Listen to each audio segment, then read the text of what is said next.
자, 사무소 명칭하고 5개 광고물은 간단한 내용입니다. 뭐 지금 12월 과정에 짚어볼 정도는 아닌데 간단히 한번 봅시다. 사무소 명칭하게 되면 상호를 말합니다. 상호. 개업 공인중개사가 중개업을 하려면 자기 상호는 가져야 되겠죠? 상호를 결정할 때 뭐 조금 신경 쓰시는 분은 장명서 가지고 짓기도 하고, 사무소 명칭 상호를 결정할 때는 법에 정하고 있는 문자는 반드시 넣어서 상호를 결정해야 합니다. 어떤 문자인가? 공인중개사 사무소 몇 자입니까? 6자요? 7자요? 2, 4, 6, 8자네요. 또는 8자라니까요. 8자라니까요. 뭐 7자요?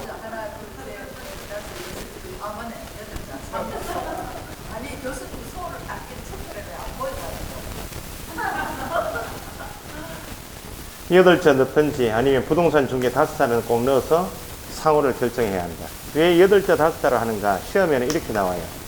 공인중개사무소. 맞아요, 틀려요. 4자가 빠지면 안 된다는 겁니다. 정확하게. 그럼 요 8자 들어가고 5 들어가면 다른 것은 신경 쓰지 않겠다. 상지 부동산 중개법인 가능해요. 부동산 중개라는 문자 들어가면 되고, 딸기 공인중개사 사무소. 그러니까 앞에 붙는 말은 관계없이 8자 5 쓰면 됩니다. 근데 개업 공인중개사 중에서 부칙은 무자격자이죠. 차등 받는다. 뭐는 못 쓰겠다? 8자는 못 쓰겠다. 공인중개사 사무소. 개업 공인중개사는 상호 결정할 때 문자를 쓰지 않으면 100만원 이하 과태료 나중에 암기사항이고, 시험에는 이렇게 나왔어요. 공인중개사 자격을 취득했다. 공인중개사이죠. 등록을 하지 않으면 누가 아니에요? 개업 공인중개사 아니면 8자, 5자 못 쓰겠죠.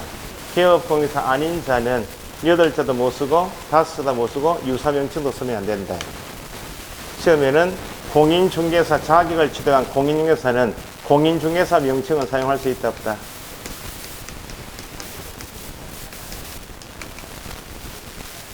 그러니까 등록을 하지 않으면 8자 5자 유사명칭은 안 되지만 내가 누구라고요? 공인중개사니까 공인중개사 문자는 써도 관계가 없다. 공인중개사 뒤에 사무소까지 붙이면 안 된다는 겁니다. 등록한 자만이 사무소 붙이고 부동산 중개 문자. 간판은 달아야 되겠나요? 설치할 의무는 없겠나요? 간판. 저는 간판이 없는데. 간판을 단단 말은 내가 본격적으로 중개업을 하겠다. 광고 내는 거죠. 그래서 시험에 간판은 설치 의무가 있다 없다 그런 질문이 나오는 겁니다. 5개 광고물은 설치 의무는 없습니다. 본격적으로 제가 이렇게 뭐 수업하러 다니는데 중개업을 본격적으로 못하고 있다. 간판은 설치 의무가 없는데, 간판을 설치할 때는 간판 성명제, 간판 실명제라고 이해하시면 돼. 간판에 보시면 전화번호도 있고 대표 누구 있고 등록번호도 막 기재되어 있죠. 간판 설치 의무는 없는데 설치할 때는 어느 누구 부동산인지 간판에는 뭘 넣어야 되는가? 성명만 표기하면 돼요. 이때 성명 표기할 때 분사무소에서도 간판 설치할 때 누구 성명이야? 분사무소.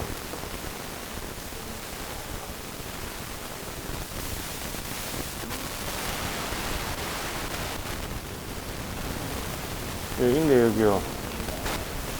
개념을 이렇게 왔다 갔다 하시면 안 되고, 분사무소는 무조건 책임자 나와야 되고, 분사무소는 신고하기 위해서 나와야 되고, 분사무소 절차 나오면 주된 사무, 이거 중심을 잡고 보셔야 돼요. 분사무소 간판에는 책임자의 성명을 표기하는 것이지 대표자면 안 되겠다. 그죠? 분사무소에는 대표자만 되고 책임자, 그것만 유의하시면 되고. 위법 간판이 있다. 개업 공인중개사가 8자 문자, 5자 문자 쓰지 않았다. 부칙이 8자 문자 쓰게 되면 위법 간판이죠. 개업 공인중개사 아닌 자인데 8자 간판 쓰거나 5자 간판, 유사명칭 간판 쓰면 위법 간판이니까 철거해야 되겠죠. 철거 대상은 개업 공인중개사 간판만 위법일 때 철거하는 것이 아니고 누구도 개업공인중개사 아닌 자도 위법 간판이면 우리 법에 위법 걸리니까 철거 명할 수 있다. 누가? 등록한 청은 위법 간판을 단 개업공인중개사 아닌 자에 대한 간판 철거 명할 수 있다. 철거 명령 받으면 철거해야 되겠죠? 철거하지 않으면 대신 철거해야 되겠죠? 대신 철거하는 것을 대집행이 합니다. 또 대집행할 때 적용되는 법이 어떤 법? 대집행법이라 해야지. 경매할 때 나오는 법이 민사집행법이에요. 표현이 유사하기 때문에 틀리고 나온다는 겁니다. 민사집행법은 경매할 때 나오는 법이 민사집행법. 대신 철거할 때는 어떤 법? 대집행법. 이렇게 함정을 짚어서 공부하시면 돼요.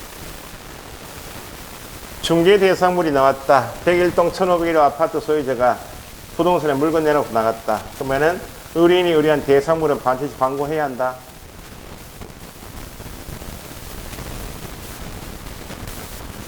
광고할 의무가 있겠는가? 광고는 의무가 없습니다. 101동 1501호 확보했다면 나는 광고할 필요 없이 내 가게에 직접 들어온 손님, 실물의 워킹 손님만 받아서 내가 중개하겠다 해도 관계없다고. 광고는 의무가 없습니다. 그럼 광고를 하는 경우에 의무는 없지만 광고를 하려면 광고 문구에 중개사무소에 관한 사항하고 개업 공인중개사에 관한 이 내용은 반드시 광고 문구에 뭐를 해야 한다? 명시는 해야 한다. 광고 문구에 반드시 명시할 의무는 있지만 광고 자체는 할 의무가 없다. 광고를 하여도 사고를 많이 치는 누구는 일체 넣지 마라. 중개 보존에 관한 사항을 일체 명시해서는 안 된다. 다음 기사항입니다.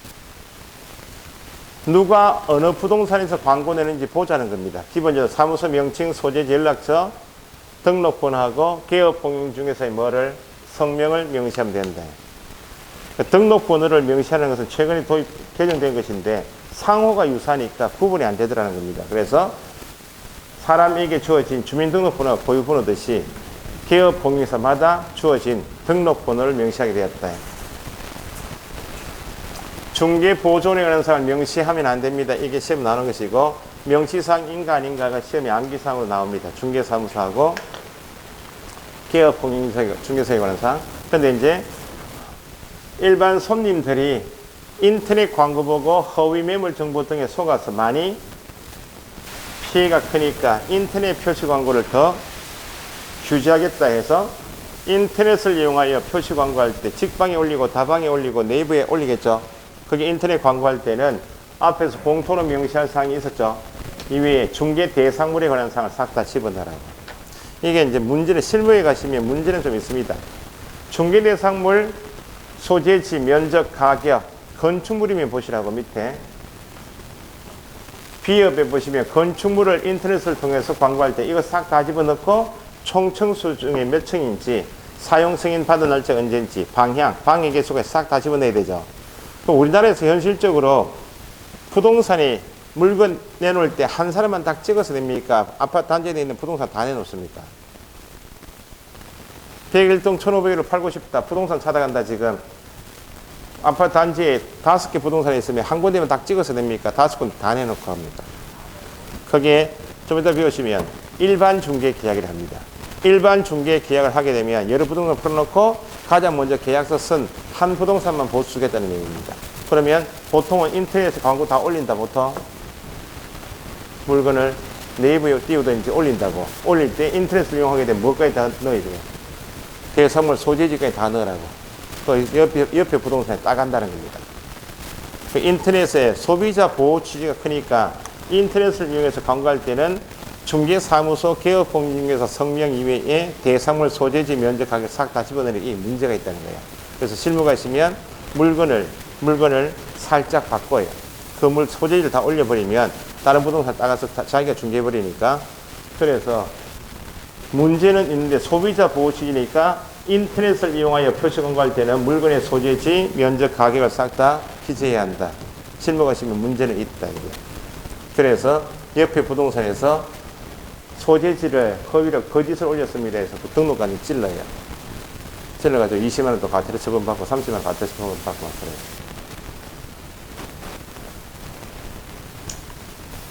그래서 인터넷 표시 광고를 규제하기 위해서 둔 것이 모니터링 제도입니다.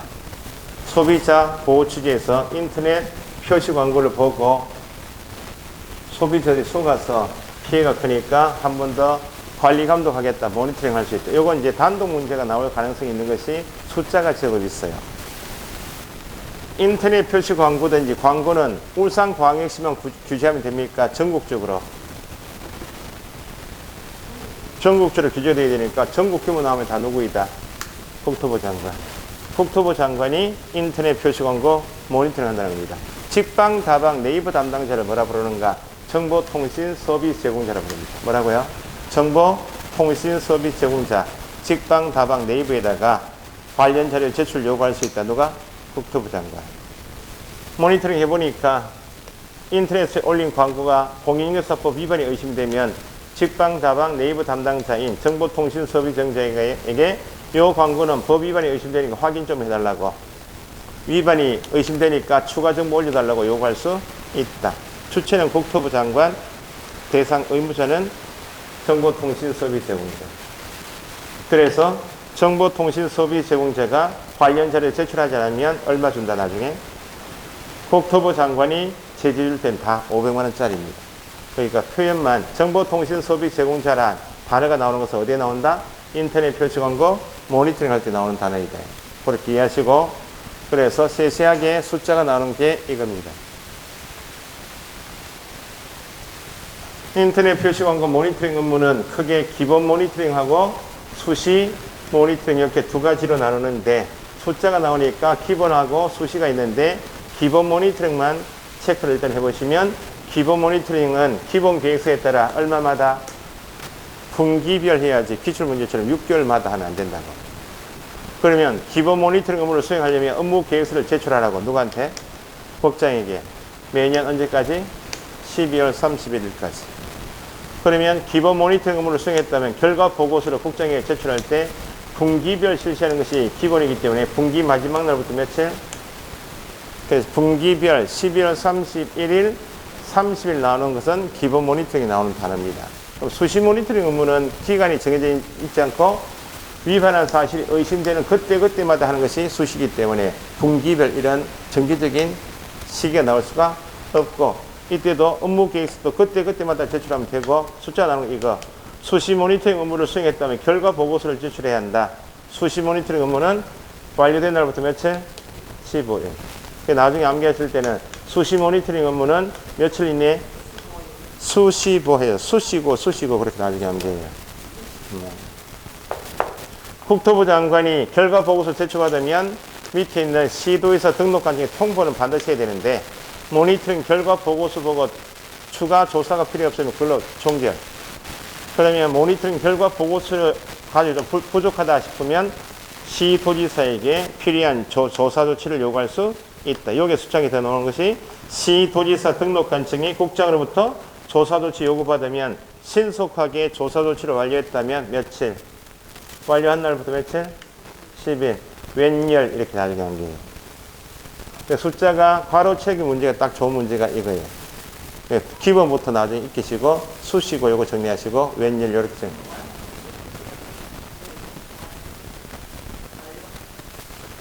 그게 뭐지? 웬열이라고 했죠. 웬열. 완열 하시던지. 숫자 암기, 숫자 때문에 막 신경 쓰실 필요가 없습니다. 숫자 때문에 틀리지는 않습니다. 수업을 들으시면 수십 번 반복하기 때문에 숫자 때문에 틀리진 않아요. 자, 간단히 표시 광고까지 보시고, 개업공인서 업무 범위는 지금 할 것은 아닙니다. 간단하게 공인중개사법상 종별은 몇 사람? 3사람이 있다. 법인만 분사무소 둘 수 있다? 그럼 법인이 아닌 자는 분사무소 둘 수 없죠. 법인은 분사무소 둘 수 있는 반면에 업무는 제한해요. 업무는 몇 조만 할 수 있는가? 14조만 할 수 있어요. 그래서 업무 범위할 때 매년 시험 나오는 게 법인인 개업공인사가 할 수 있는 업무인가 아닌가를 물어요. 법인은 등록 기준에 있으면 나왔듯이 14조에 있는 만큼만 해야 한다. 그러면 법인이 아닌 자는 분사무소 둘 수 없다? 없는 반면에 업무 범위는 제한이 없어요.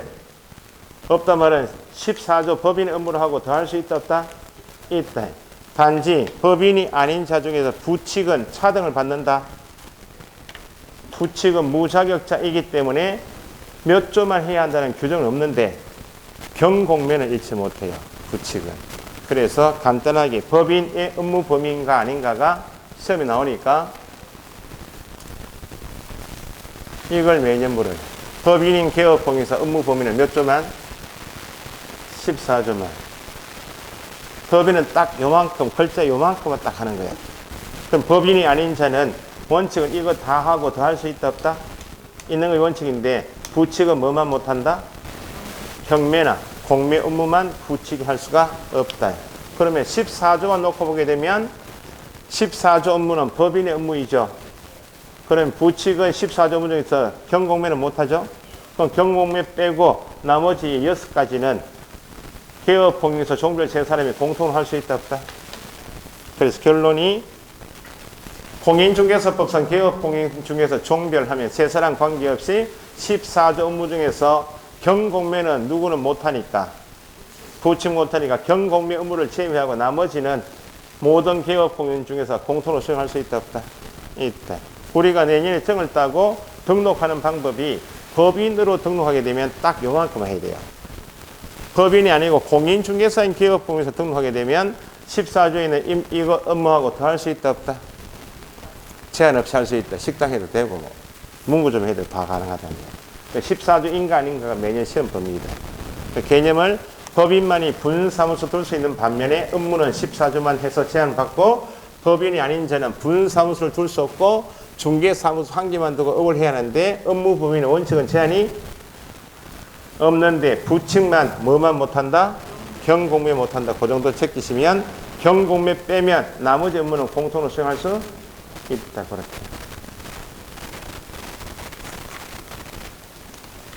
지금 말씀드린 내용이 33페이지.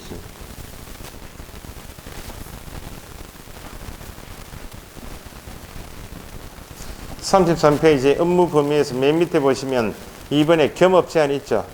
법인은 몇 조만? 첫째 줄에 법인인 개업공인사는 14조에 규정된 업무만 영위할 목적에 의해 한다 해서 박스 넘기시면 박스에 14조 업무가 쭉 있다. 14조 중에서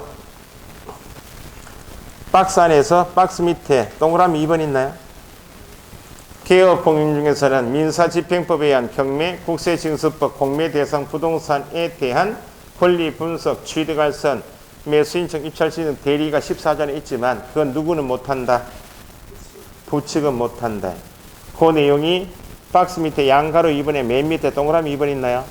다만 부칙 있죠. 부칙상의 개업공인사는 경매, 공매 대상 부동산의 권리 분석, 취득할선, 대리할 수 없다. 그 정도 체크하시고 그럼 나머지는 공통을 할 수 있다.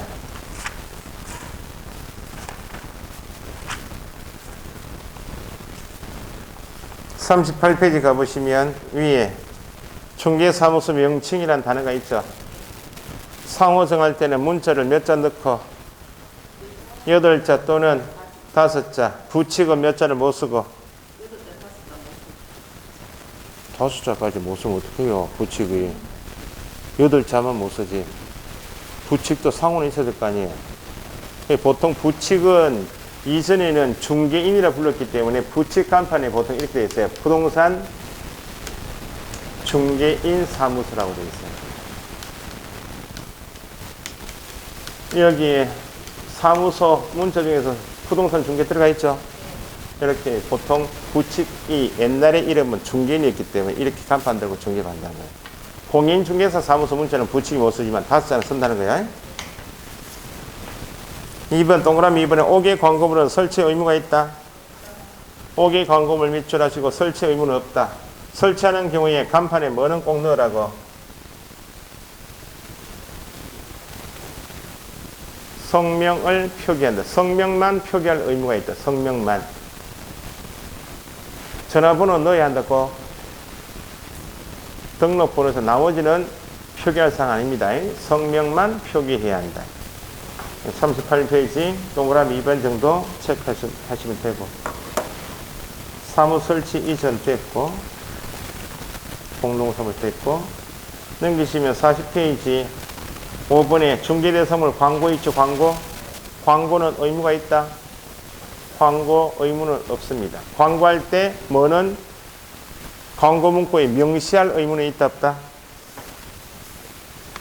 그래서 첫째 줄, 둘째 줄에 표시 광고를 하려면 첫째 줄에 표시 광고, 둘째 줄 끝에 하려면 중개사무소 개업 공유사에 관한 사항을 뭐 해야 한다?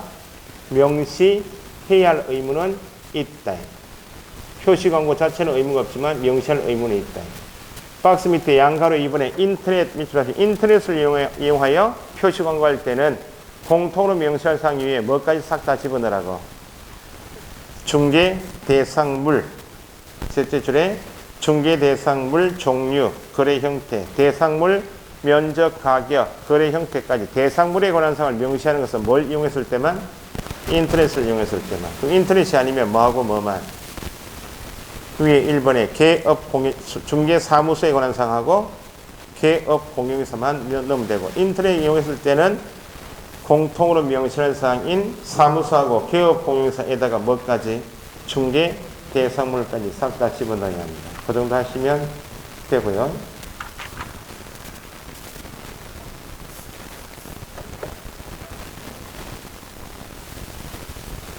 자, 여기까지가 일단 내용인데, 그 다음에 목차가 41페이지 휴피업 같은 게 있나요?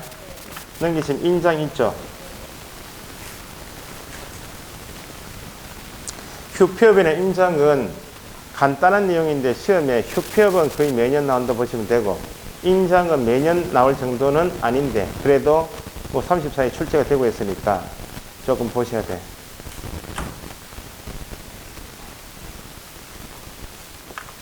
여기 보시라고요. 휴피업은 간단히 요거 개념만 좀 구분하시면 돼요. 식당 하다가 식당 사장님이 몸이 안 좋으시면 임시휴업 한다. 똑같습니다. 중개업하다가 중개업을 하지 못할 사정이 있으면 일정 기간 문을 닫았다가 휴업 사유가 풀리면 다시 문을 열었다가 아예 폐업할 수도 있다. 자, 공인중개사법에서는 중개업의 휴업 제도, 휴업했다가 휴업 사유가 풀리면 재개할 수도 있고, 휴업 사유가 당초 예상보다 길어지면 휴업 기간을 변경할 수도 있고, 아예 중개업을 접을 수도 있다 없다? 폐업할 수도 있습니다. 그럼 휴업은 휴업하고자 할 때 무조건 기간 제한 없이 신고해야 될 것인가? 그건 아니고, 휴업은 3개월을 초과할 때만, 3개월까지는 신고한다. 3개월을 초과한다. 4개월 이상일 때만 신고해야 합니다. 그래서 기출문제처럼 3개월의 휴업을 하고자 하는 경우 신고해야 한다 이렇게 나와요. 3개월까지는 신고할 필요가 없다는 겁니다. 3개월 초과할 때부터 신고해야 한다. 그럼 3개월 초과하니까 4개월 예상이 되면 4개월 휴업하고자 할 때는 신고한다 안 한다? 해야 한다. 그러면 휴업을 4개월 동안 휴업하고자 신고할 때 등록증, 가게 문을 닫고 등록증 걸어둔 상태에서 중개업을 휴업하면 좋은데 법에서는 걱정한다는 겁니다. 3개월 초과 휴업해서 4개월 휴업할 때 가게 문을 닫을 때 등록증을 대여할 수도 있다는 겁니다. 그래서 3개월 초과하는 휴업을 할 때는 가게에 걸려있는 등록증을 첨부해야 됩니다. 등록증 첨부해서 신고를 해야 한다.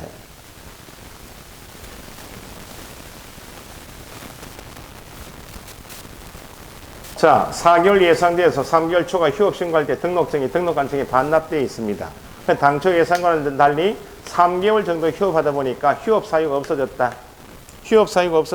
그 말은 다시 업무를 재개할 수 있게 되었단 말이고, 휴업 신고한 기간이 만료가 되었는데 더 이상 추가 연장이 필요 없으면 다시 가게 문을 열어야 되겠죠. 그러면 재개 신고나 변경 신고라는 단어가 나오면 이해하실 게, 재개하려고 가게 가보니까 뭐가 비었어요? 등록증이 없다는 겁니다. 그래서 재개 신고를 해야 한다는 말할 때는 이미 3개월 초과 휴업을 신고할 때 등록관청에 반납되어 있는 이후에 재개하고자 할 때 등록증 찾아와야 되겠죠? 등록증 찾으러 왔습니다는 것이 재개 신고예요. 그러면 재개 신고할 때는 가게 등록증이 있다 없다?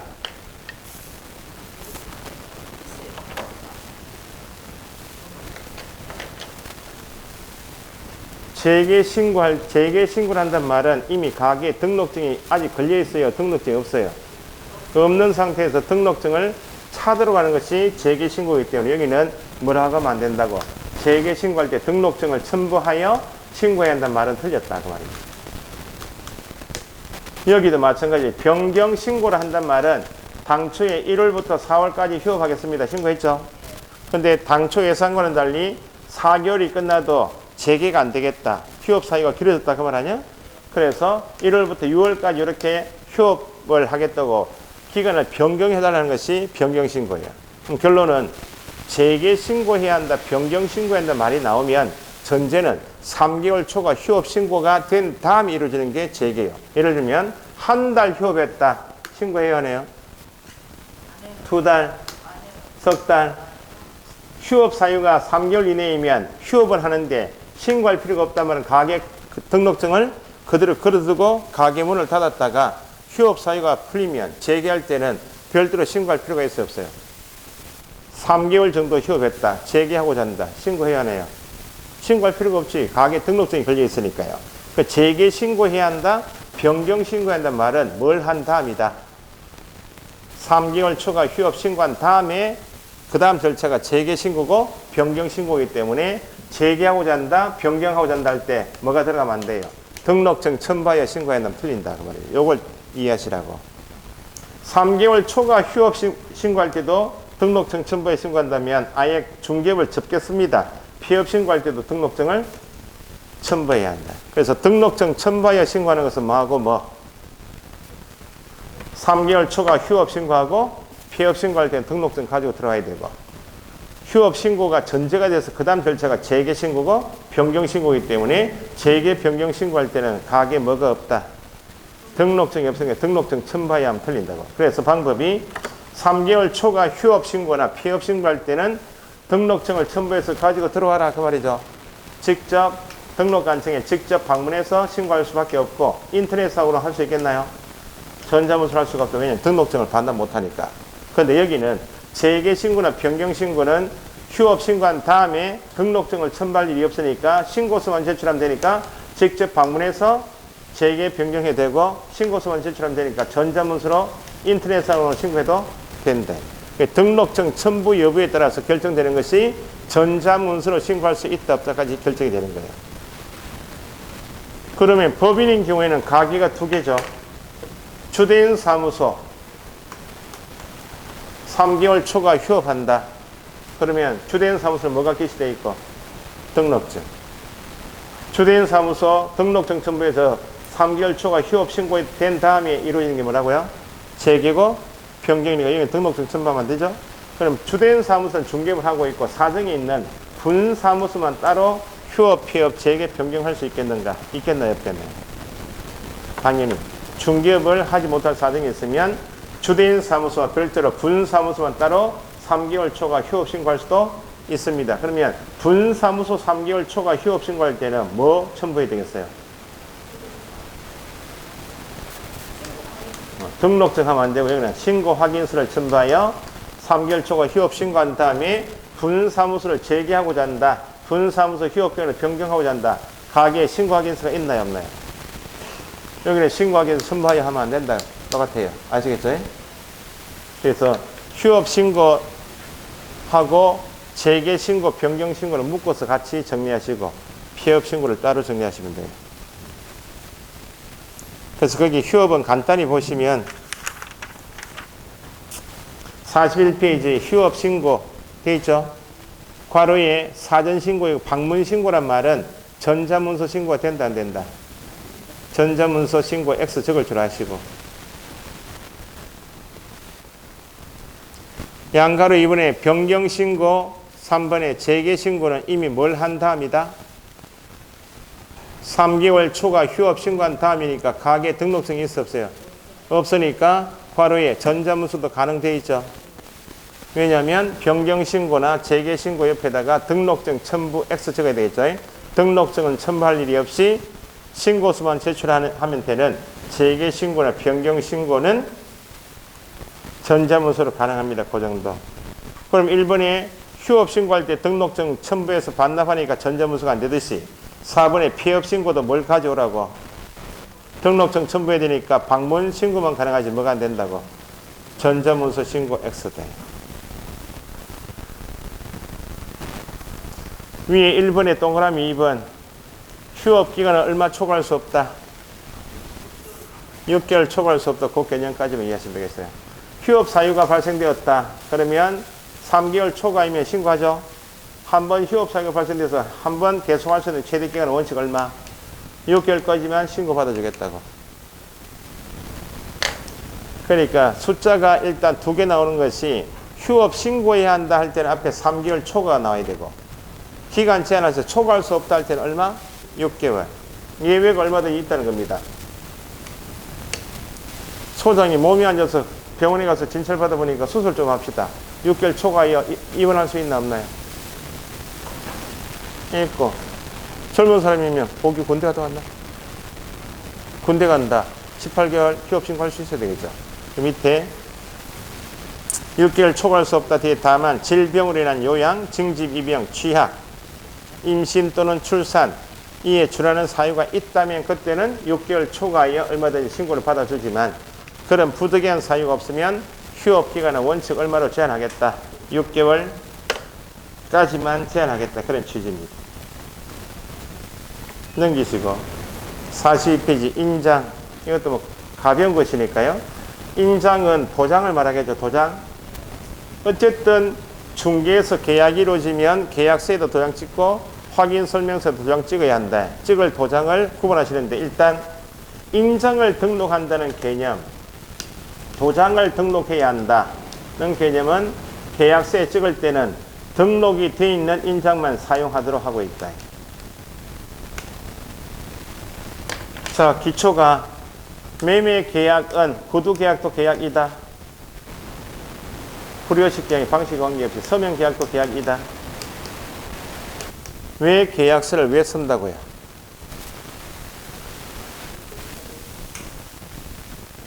구두로 합의한 내용들을 이행만 잘 되면 계약서가 필요 없는데, 구두로 합의한 내용들 이행하다가 한 사람이 딴소리 할 수 있다는 거죠.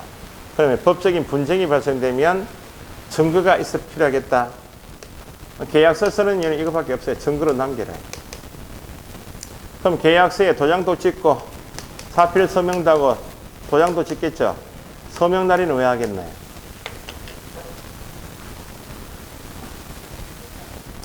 분쟁이 발생되면 만약에 매매 계약을 직접 했다. 매도인 도장 찍고 매수인 도장 찍고 하죠. 그럼 둘 간에 앞으로 분쟁이 발생되면 네가 책임지든지 내가 책임지자는 겁니다. 책임을 누가 부담할 것인가, 책임 소재를 명확히 할 목적인 것이 서명 날인이다. 그럼 계약서를 쓰지 않아도 구두계약도 계약이다. 도장 안 찍어도 구두계약도 계약이죠. 계약서 쓰는 이유는 후일 분쟁이 발생할 경우에 대비해서 증거로 낭비라는 취지이고, 서명 날인하는 것은 누가 책임질 것인가, 책임 소재를 명확히 할 목적인 것이 서명 날인입니다. 그러면 중개사무소에서 책임질 사람이 누구인가? 개업공용에서는 중개물을 하는 사람이죠. 소속은 중개물을 수행할 수 있다 없다? 있다. 보조는 하는 일이 뭐예요? 현장 안내, 일반 서무, 단순한 업무만 보조하죠. 그래서 인장을 등록해야 하는 사람은 개업공용에서는 자기 가게에 발생된 문제를 책임져야 되겠죠. 중개물을 수행할 수 있는 누구까지만, 소속 공인에서까지만 인장을 등록하는 것이지, 누구는 인장을 등록할 일이 없다.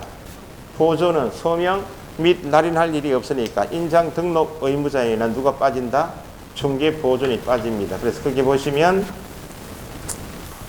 42페이지 인장 등록 의무에서 첫째 줄에 누구하고 누구만, 개업 공용사하고 소속만 나오면 누구는 X 적을 줄 아시고, 중개 보존은 X 적을 줄 아시고. 언제까지 등록한다고요? 업무 개시 전까지. 당연히 인장 등록 문제가 나오면 어떤 도장을 등록해야 합니까? 2번이 핵심이에요. 등록할 도장이 뭐인가? 그럼 크게 나누면 1번에 공인중개사인 개업공인중개사나 부칙 개업공인중개사는 법인이 아니죠. 소속 공인중개사는 개업공인중개사가 아닌데 공인중개사인 개업공인중개사이거나 부칙 개업공인중개사는 법인이 아니죠. 소속 공인 중에서도 인장 등록 의무자인데 법인이 아닌 자이죠. 법인이 아닌 개인이 어떤 도장을 등록할 것인가. 이거하고 법인이면 가게가 나눠지죠. 주된 사무소하고 분사무소에서 어떤 인장을 등록할 것인가 이렇게 나눠서 등록할 도장을 묻는 게 핵심이에요. 결론이 거기 등록할 인장에서 1번에 세 사람 체크하셨다면 둘째 줄에 성명이 나타난 인장, 성명 밑줄. 집에 도장이 4개 있다. 인감 도장 포함해서 개인이 4개가 있다. 막도장도 있고 그 중에서 아무거나 한 개 등록하면 된다고. 자기 성명이 나타난 인장이면 된다는 겁니다. 근데 크기는 얼마로 맞춰 오라고? 7에서 30mm 이내 인장을 등록해야 한다. 결론은 법인이 아닌 자는 도장은 제한이 없습니다. 인장은 막도장도 가능하고 인감도장도 가능해서 자기 성명만 나타나면 되니까 인장은 제한이 없지만 크기는 제한이 있다 없다? 크기는 7에서 30mm 이내 인장. 7에서 30mm 이내 인장이라는 말은 법인이 아닌 자에게만 쓰는 말이다. 그러면 밑에 이번에 법인은 주된 사무소하고 분사무소 나눠야 되겠죠? 동그라미 이번에 법인인 개업 공인중개사는 상업 등기 규칙에 따라 신고한 누구의 인장? 법인 주된 사무소는 등기한 가게이기 때문에 등기 규칙에 따라서 신고한 법인의 인장을 등록해야 합니다. 주식회사, 상지, 부동산, 중개법인이 있다. 요 주식회사를 설립할 때 등기하죠. 등기할 때 사람은 법에서 사람은 지금 상지 부동산 중개법인이 사람 아니야. 등기한 사람 법인이죠. 그러면 법인 등기할 때 뭐까지 등기하는가? 이거 상지 부동산 중개법인 법인의 인감을 등기소에 등록을 해요. 그러면 법인 주된 사무소에서 대표자 사원임원이 일을 하겠지만 대표자 사원임원이 일을 해서 계약이 이루어지면 대표자 개인의 도장을 찍는다. 법인 인장을 찍으라고.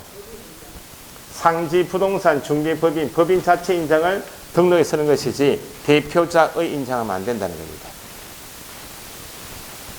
그러면 개인이 동주민센터에 신고되어 있는 인감이 한 개밖에 없듯이 법인도 등기할 때 등록되어 있는 인감은 한 개밖에 없다고. 그런데 지역적으로 227개 시군구마다 분사무소 둘 수 있다 없다? 그럼 분사무소도 법인 가게죠. 원칙은 법인의 인장을 써야지. 법인 가게니까. 근데 법인도 인감은 몇 개다? 한 개밖에 없다고. 그러면 주된 사무소도 법인인가? 분사무소도 반드시 법인 인감을 써야 한다 해버리면 업무가 마비되겠죠. 도장 한 개 가지고 왔다 갔다 해야 되니까. 그래서 결론은 주된 사무소는 도장을 반드시 물어야 되고 법인의 인장만 등록하고 예외가 없지만 분사무소는 법인의 인장만 등록하게 되면 업무가 마비되니까 법인의 분사무소만 한 개 더 허용해서 2개 중에 선택할 수 있다 해주겠다. 그래서 선택 개념만 이해하시면 동그라미 3번에 분사무소 밑줄 분사무소에서 사용할 인장은 원칙적으로 법인의 인장을 등록해야 하는데 불편하다 하니까 둘째 줄 끝에 법인의 대표자가 보증하는 인장. 회사 다니신 분은 이해가 되시겠다. 본사에 법인 인감이 있고 지사에 편하게 한 개 쓰라고 본사에서 한 개 사용 인감이라 한 개 만들어져요. 결론이 분사무소에 사용할 인장은 법인의 인장을 선택하든지 아니면 대표자가 보증하는 인장 2개 중에 한 개를 선택해서 등록을 하면 된다는 겁니다. 시험 문제는 분사무소에서 사용할 인장은 해놓고 법인의 인장을 등록해야 한다.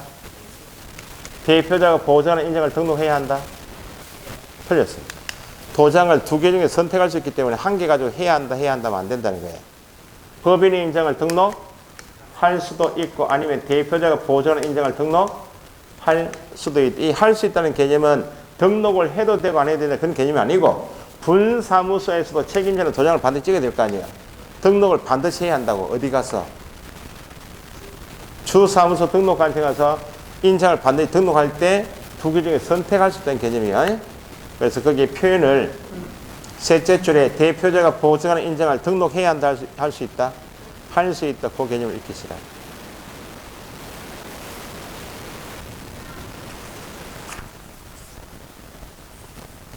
넘겨보시면 44페이지 중개계약이라는 단어가 나왔죠. 조금 쉬었다가 PPT 띄워 다시 하죠.